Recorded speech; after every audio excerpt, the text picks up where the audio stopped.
very good. Good timing, good Yeah. timing. Good. The competition is really nice. Like the environment is nice. Yeah.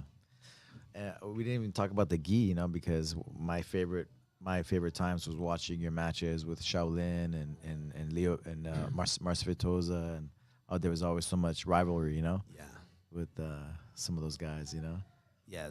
Different challenges. Yeah. Feitosa challenged me as like he take me from my game plan. I don't want to stalling. I want to go fast, and he wants to. He knew that he was stronger than me. He wants to hold me. He wants to keep this strategy, and like, and then I was always challenged to fight with him, not because of just because of his skills, because he's very good black belt, but also like the strongest support he has from the federation.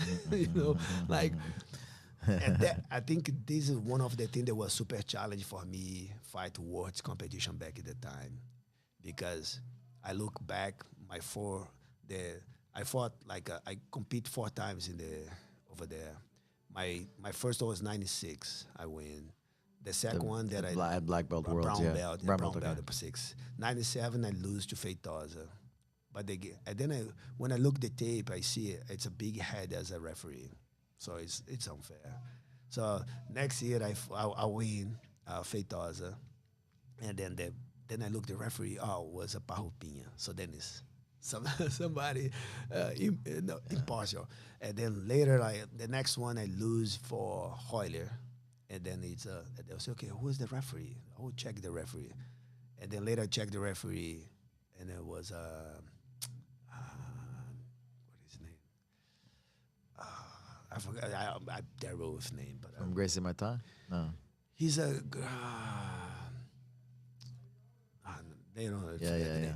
Anyways, But those things are was real, right? making sense. When I Those look, I say, okay, don't make sense why the decision. Because the fights that I lose in the decision. Then I look, okay, makes sense. it's tied, yeah. And But I was proving my point. I don't mind. I don't like the athletes fight the way they want, you know, and like the referee make the decision they want to decision. And then like I saw when I see the referee, okay, I got it. Understood now. But and then I fought also, and with I lose one of Feitosa, was in the another one too late. Feito, no, Shaolin. Sheldon, yeah. Yeah, Shaolin was my biggest challenge, big rival, because he was the one that wants to push the same speed as me.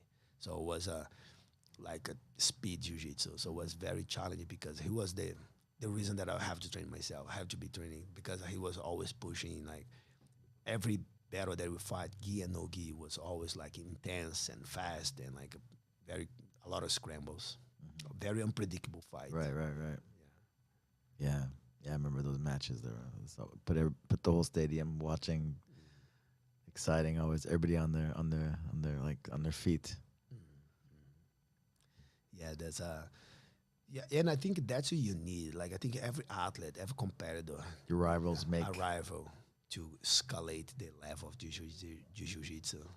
Otherwise, like when you don't have any more rivalry, that's when then you stop. like the Muhammad Ali and all these guys, right? The opponents, yeah. Yeah, I think that you start losing goals. Like Motivation, yeah. motivations. Yeah, so then it start being like So rival give you like a Yeah. motivation to do what you don't want to do. Yeah. Saul Ribeiro said that the Gracie Baja guys back in the day, they brought out the best in him. Yeah, Yeah. And it's interesting to see like the adult divisions, everybody's like, very, very like tense, right? But in the master divisions, everybody realizes that they're so thankful because those guys, you realize now, those guys brought out the best in you, right? yeah, yeah, yeah. No, and then you say like that. This generation, Saulo, we came as the same generation, right? So he was facing like a lot of older generation. Yeah. There was very respect. So at the same time, I competed with Hoyle, so he fought with Fabio Gogel. Yeah. So a lot of generation back that time used to cross like multiple generation. Yeah, you know. yeah, yeah. So that's Especially in those early days, those early worlds, right? yeah, yeah. So that we see a lot of like different style mixing with like the style being different, like changing a lot. The speed of the divisions, how fast they became, like the divisions became. Yeah, yeah. So what a time, huh? Tijuca Tennis Club Yeah. to the U.S. Yes, yes. The referees wearing suits and from the Yeah, today, yeah, I think it was nice. I think America give a perspective that jiu-jitsu need. You know, like I think if it wasn't American, I think the jiu-jitsu you're gonna be at the same. It would be just a martial arts, like just a. You know, we make I think what the federation with the American culture and did was they sports lies yeah, make a the professional, street fight. organized. Yeah, yeah, We have a street fight that became a martial art. We have a fight club that became a family competition. yeah, So nowadays we have a competition with a 10,000 athletes.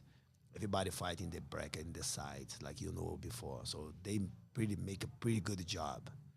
And the reason for that was the Americans' way to see the perspective that they bring to US. So US, you know, like brought us for the jiu-jitsu community